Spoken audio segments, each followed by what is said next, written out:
Shalom Obracha, donc nouvelle Sugia, Birkat Alevana, on va commencer avec donc la Gemara dans Masechet Sanhedrin, même Aleph Amud Bet. Donc on a commencé en disant que Amar Abacha Bar Hanina, au nom de Rabbi Yochanan, jusqu'à quand on fait la bracha de Birkat Alevana, Achitit Male Pgimata, jusqu'à qu'elle remplisse son défaut, Ma'akavana, Machloket. D'après Rav Yehuda, c'est jusqu'au 7 du mois, jusqu'à qu'elle ressemble un petit peu à l'arc-en-ciel. Alors que d'après les Nardés, Hachisha Asar, c'est jusqu'au 16 du mois, à savoir jusqu'à qu'elle soit pleine. Tout le temps qu'elle est dans cette dimension-là, alors ça s'appelle qu'elle se renouvelle. Il y a la notion de Mechadesh Chodashim, et donc on peut faire la bracha de Birkat Alevana. Sur ça, Rav Acha Mitivti, il vient demander à Ravina, il lui dit, d'après Rav Yehuda, qu'on peut faire la bracha que jusqu'au 7, pourquoi on ne ferait pas aussi la bracha de Hatov et Ametiv? Que tout le temps que du 7 au 15, elle continue à se régénérer, eh bien c'est une tova pour l'Am Israël, ça nous éclaire. Sur ça, Ravana, il lui dit, de la même manière que sur le Chisaron de la Levana, quand elle diminue, on ne fait pas Adayan à Emet, de la même manière, on ne fait pas non plus Hatov et Ametiv quand elle progresse. Ensuite, nous avons vu Rav Acha Bar Hanina, au nom de Rabbi Assi, qui disait au nom de Rabbi Yochanan que tout celui qui fait la bracha sur le Chodesh en son temps, eh bien, il ressemble comme celui qui a été Mekabel Pene Ashrina.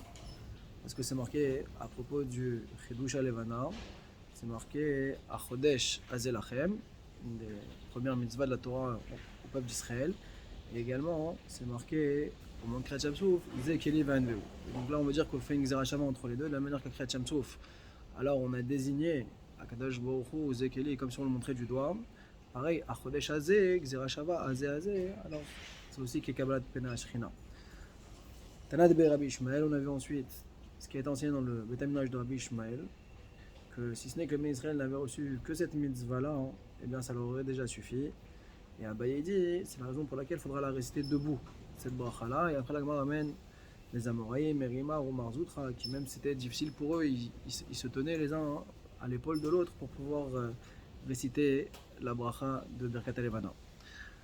Ravacha, il dit à Ravashi que le Nusach de la bracha, il doit être seulement Baruch Mechadesh Chodashim. Sur ça, Ravashi lui dit, pas du tout, ça, même les femmes, elles auraient pu faire cette bracha-là.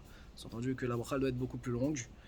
Alors il répond et dit nous on fait la bracha comme Rav Yehuda qui fait la bracha en disant Asher bema amaro bara shirakim ou apif kol tseram chok uzman natan lahem shelo yishenu et tafkidam zasim usmechim לעשות חסד קונם פועלי אמת שפעולתם אמת וללמד המוח שיתחדש עתירת תפארת עמוסי בטן שם עתיד להתחדש כמותה ולפאר יוצרם על שם כבוד מלכותו ברוך אתה השם מחדש חודשים.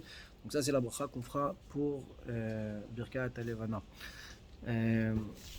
On a vu une deuxième source, le Masechet Sofrim, qui vient rajouter encore une idée de dire à quel moment on devra choisir de faire la bracha.